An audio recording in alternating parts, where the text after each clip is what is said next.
Hey guys, it's Dr. Daniel Sugai, board certified dermatologist. Happy 2025. I know you might be watching this late January, early February. I'm gonna keep saying happy 2025 to all my patients and to you because really it's still the beginning of the year and I'm still reflecting on 2024. And so I'm gonna be releasing a series of videos of me picking and choosing the notable skincare products I discovered last year, making you guys aware of them, kind of summing up the newly discovered things because I'm really excited to see what 2025 has for us going forward. I do think that efficient skincare is in and we're gonna have more key ingredients mixed into one product. Now it never makes sense to have like sunscreen and retinol together. I never understood that because you need a lot of sunscreen to get adequate coverage and just a small amount of retinol for it to work. So it's counterintuitive, but I like having peptides in my products. I'll be talking about one product that was disappointed by, and the others are recommended things. So let's talk about the notable products of 2024, things to look out for in 2025. First off, I wanted to talk about a tinted sunscreen that I found. As you guys know, I'm a big fan of tinted sunscreens, especially if you have hyperpigmentation, if your skin of color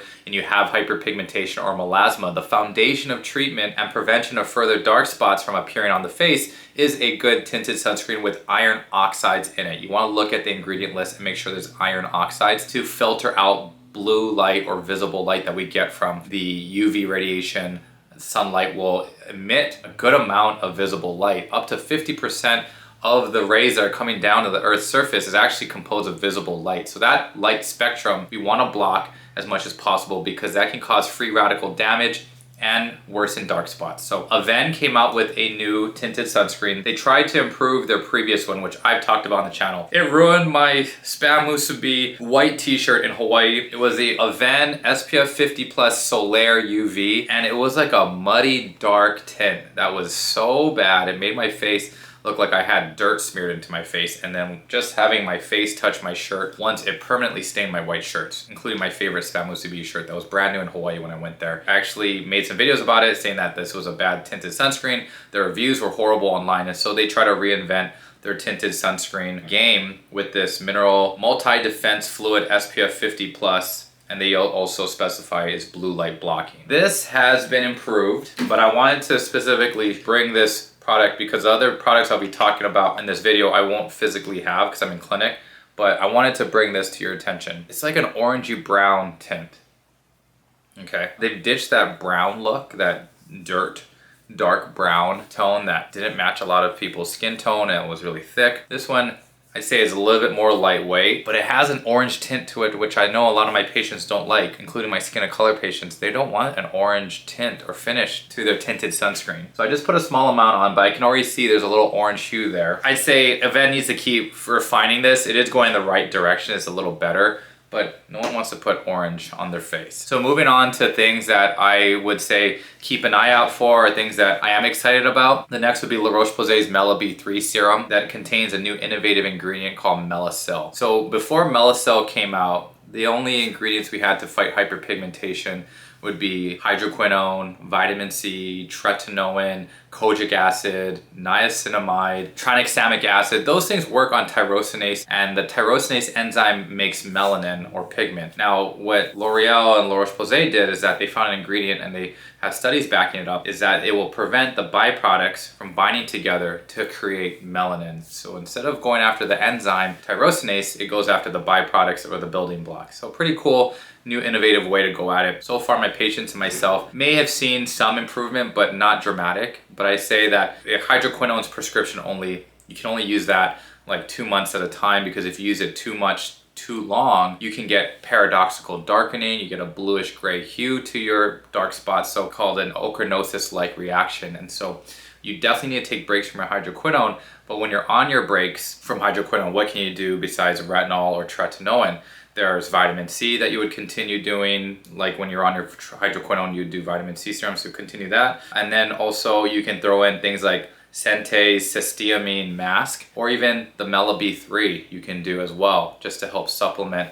And right now I'd say it's not Batman. It's not your main character like hydroquinone or your retinoids. It's gonna be more of a backup player. And so the Mela B3 has niacinamide, plus you have Melasyl. So I'm excited to see more research behind it. I like that they're using that special ingredient in sunscreens.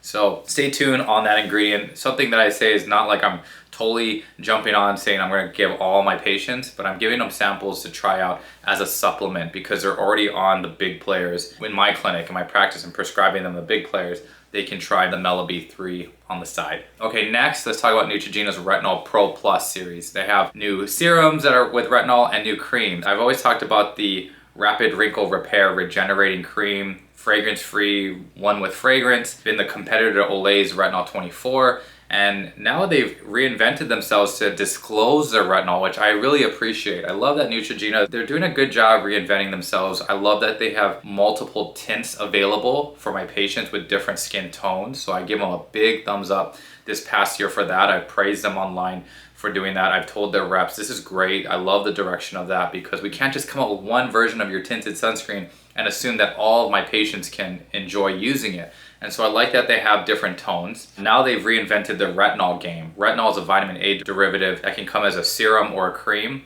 And I've really enjoyed using their OG Rapid Wrinkle Repair retinol cream, but they never disclose their retinol percentage. And I always say, if you want to go for retinol and they do have the percentages, look for 0.25% and up.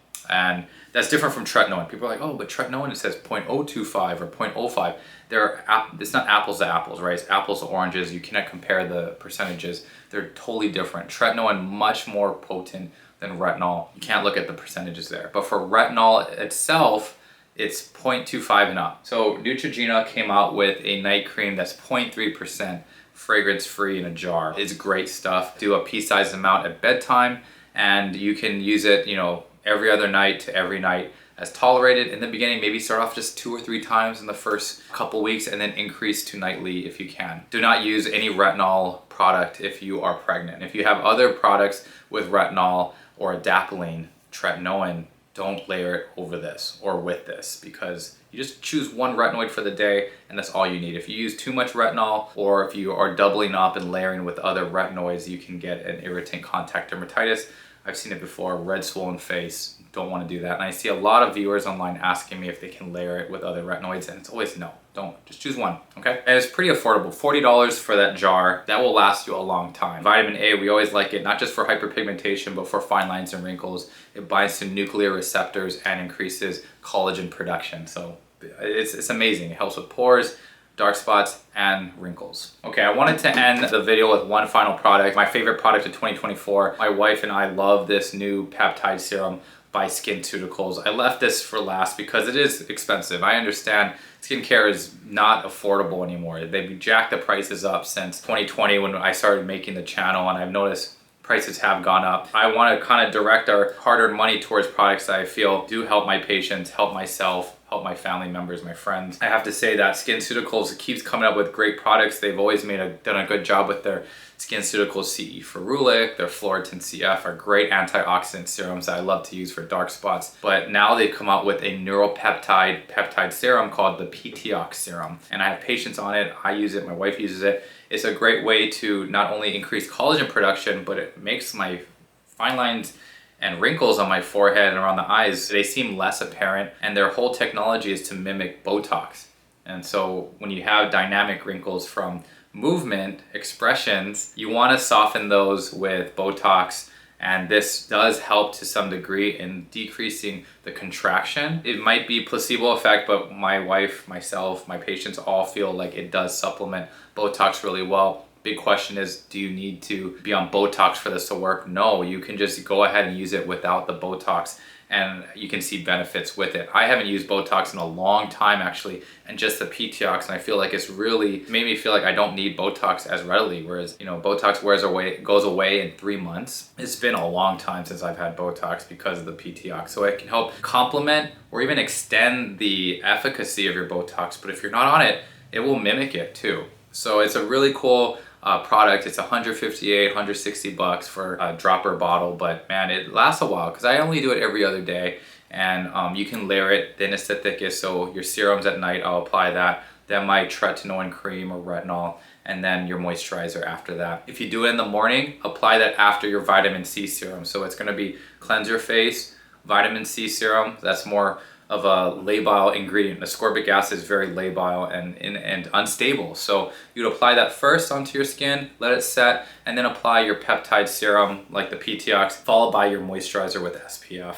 And that's your morning routine, okay? If you're using hyaluronic acid instead of your peptide serum, it's the same principle. Put your vitamin C serum on first, then your hyaluronic acid, and then your moisturizer with SPF. Those products I wanted to highlight in this video. I'll do more of these going through various price ranges, right? So these are the products that, like PTX, I would splurge on, but I wouldn't splurge like on a cleanser. So I won't be talking about cleansers as much in this series, but definitely some affordable retinols, definitely talk about some vitamin C serums going forward. We'll have some fun with this, okay guys? Hope you guys are enjoying the winter, and I appreciate you all. Thank you all for finding me on other platforms. I'm on Instagram at DanielSugaiMD, nearing 700,000 friends there, so thank you. And on TikTok, I'm there as well at Dr. SPF. Got 1.3 million friends there. Thanks for finding me there on other platforms. So I'm gonna keep continuing doing these long form videos every Saturday morning. So please hit the like button, please share with your friends who are into skincare, please subscribe to the channel, and I'll see you guys next time. Peace.